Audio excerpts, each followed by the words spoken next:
closed out the first half, or the 23-9 over the final 6.5 minutes in the third. What was clicking as you guys were able to turn this thing around? We got back in transition one. We held them to one shot in the second half, and then we executed offensively. Got the shots that we wanted, and that helped build the lead. Obviously, you guys know how important AD is to outscore them by 23 in the 17 minutes without him. You told Trudell about the added responsibility for yourself. What was required, particularly, that you felt in that moment? Well, I mean, obviously, AD is a big-time rebounder, so I had to pick up some of the slack with the defensive rebounding. And then, with AD out and taking a lot of eyes off AD because he's putting so much pressure on the defense this season, that now eyes get shifted to other guys. So now I take some of that responsibility as well. So something I've been able to do for quite a while. So it's not hard for me to be able to tap into that, even though that's not kind of been my role this year so far. What was that moment with the fans to get that final rebound? Speaking of rebounds down the stretch, and you pointed at him. Well, yeah, he definitely yelled at me, got my attention. Said, "One more rebound." I was like, "What?" I was like, "One more." So I got one more, and I pointed at him to acknowledge that I was listening. So I appreciate it to that guy. Cam had a steal, and they finished on the other end midway through the third when kind of you guys were looking a little stagnant, and then he had a corner three too. Obviously, his number was called in Detroit. You can made some plays too. What's lift has he given you guys in the last week? His energy,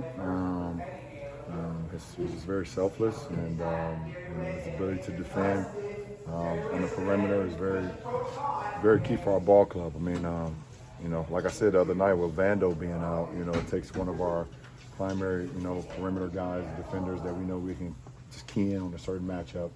And now with Cam being and inserting back into the lineup, into the fray of things, we know we have that one guy on the perimeter that's okay. That's your matchup tonight. They'll make it tough on him, and Cam takes that responsibility. When he arrived in LA, that wasn't necessarily what he'd been asked to do in other stops. It was NBA career back in college. How have you seen him kind of adopt that as this is who I am? This is who I am as a professional basketball. I mean, he's more than that. And he showed that tonight. Getting a steal, getting a layup. Finishing at the end of the third. Off a closeout. Finishing at the rim with that layup to give us a big boost. Hitting some threes as well. So he's more than a defender, but I think he's smart enough to know, him, what he means to this team and how he's going to be on the floor, and we respect that and we love that. Like I said, he's just a selfless player.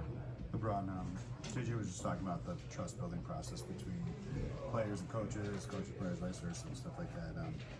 You guys have talked a lot about crashing, transition defense, not being stagnant on offense, and then the first quarter, kind of all those things didn't really happen for you guys.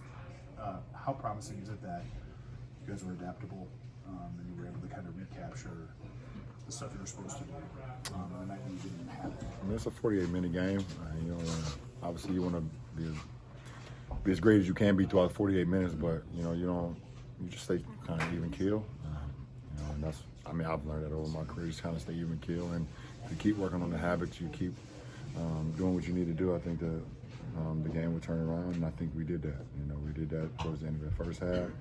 Big time three by D'Lo to close that half out, and then after the first couple minutes of the third, we was able to start ramping it back up defensively and offensively. So it's a good step for us. You're a guy who can affect the game by putting the ball in the basket, and affected by getting your teammates involved.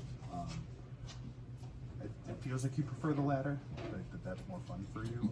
Doing it all. The passing. It's always been my biggest threat. I've always got a kick out of seeing my teammates succeed and being able to attract defenses and being able to read and just try to put the ball on time, on target. If it's towards the rim, I was able to catch Jax for a couple lobs at the rim, hit AR for a couple threes, find Cam, find guys. But that's always been my my basketball pleasure, being able to just kind of read the game and put the ball, like I said, for guys just to be able to just catch, shoot, lay up, dunk, whatever it is.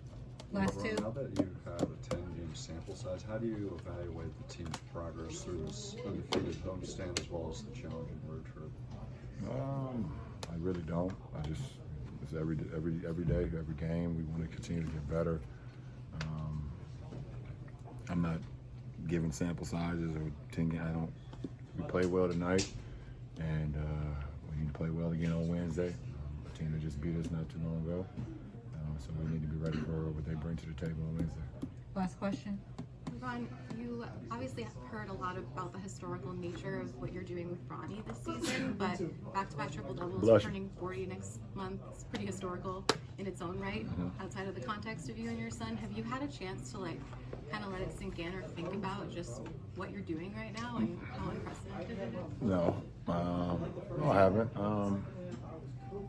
It's pretty cool that with the amount of miles I've put on the tires and the lack of tread that's on these tires, and I'm still able to get up and down the highway and do it at a high level.